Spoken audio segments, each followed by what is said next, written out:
Mon père est dans son jardin. C'est une matinée de juillet. Nous sommes en 1994 et comme tous les ans, les mauvaises herbes se sont glissées entre les feuilles de menthe et les rangées de carottes. Pas si mauvaise que ça, les herbes. Elle rappelle au vieil homme que le temps passe et que les choses reviennent.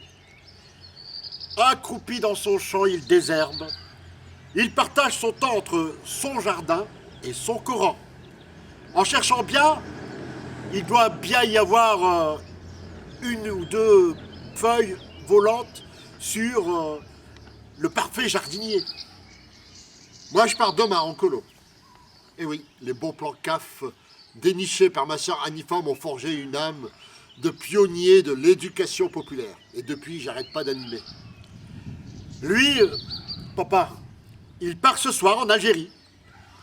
C'est pour ça qu'il se bat contre les mauvaises herbes. Mais il ne se fait pas d'illusions. Il sait bien que quand il reviendra, elles auront gagné. Il part, mais sans elle.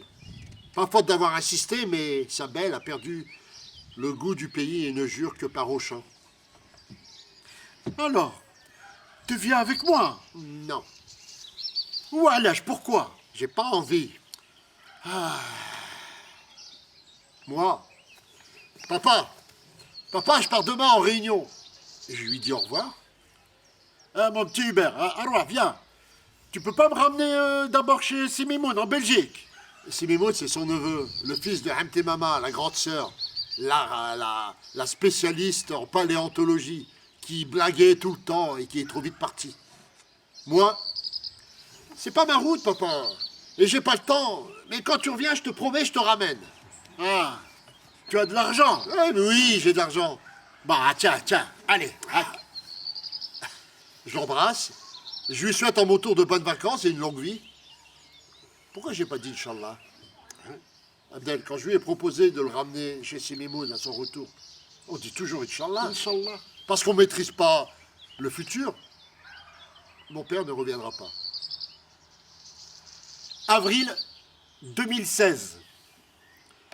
Assis sur un set d'arrêt, nous sommes, Nordine et moi, à Ntemouchant. Et l'oncle Mohamed, il est connu dans tout le village pour ses hariyas.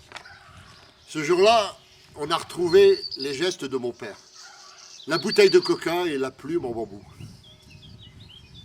Il lui a sans doute transmis son savoir-faire d'un métier si particulier, vendeur de bonheur. Ça s'improvise pas. Et pourtant, mon père ne lui a jamais rien enseigné. Ah, Nordé, je te jure, mon frère, il était assez, il avait beaucoup de fièvre. Il n'a pas voulu rester. Et je lui ai dit, reste, Wallah, reste. Ahmed, ça ira mieux demain. Et pour la maison, on ira ensemble, t'inquiète pas. Te repose. Allez, allonge-toi, lâche tes papiers. Ton titre de propriété, personne ne va te le voler. Il n'est pas resté. Il a marché jusqu'à l'Oued Kiss. Il a grimpé sur son vieux Mirador, son figuier aux feuilles qui ne cache plus personne. Et il a attendu. Il a attendu que la belle Fatima daigne à nouveau lui offrir ses cheveux. Un vent capricieux lui a pris des mains son parchemin. Son titre de propriété s'est retrouvé au milieu de la rivière. Il a dû finir sa course dans le ventre de la Méditerranée. L'Oued Kiss n'aime pas les histoires de propriété. Et cette eau, c'est bien le mal que l'on se fait à vouloir toujours dessiner des frontières. Et puis Louakis sait bien que rien n'appartient jamais à personne.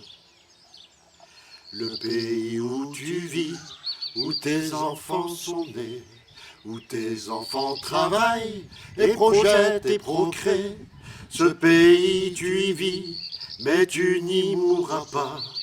Il t'a pris la vie, ta mort il ne l'aura pas. Tu reprendras bientôt les palabres sans fin avec tes frères et sœurs, tes amis les défunts. L'Oued portera vos mots, puis la mer, puis le vent, puis nous-mêmes t'étions par la plume et le chant. Puis nous-mêmes t'étions par la plume et le chant.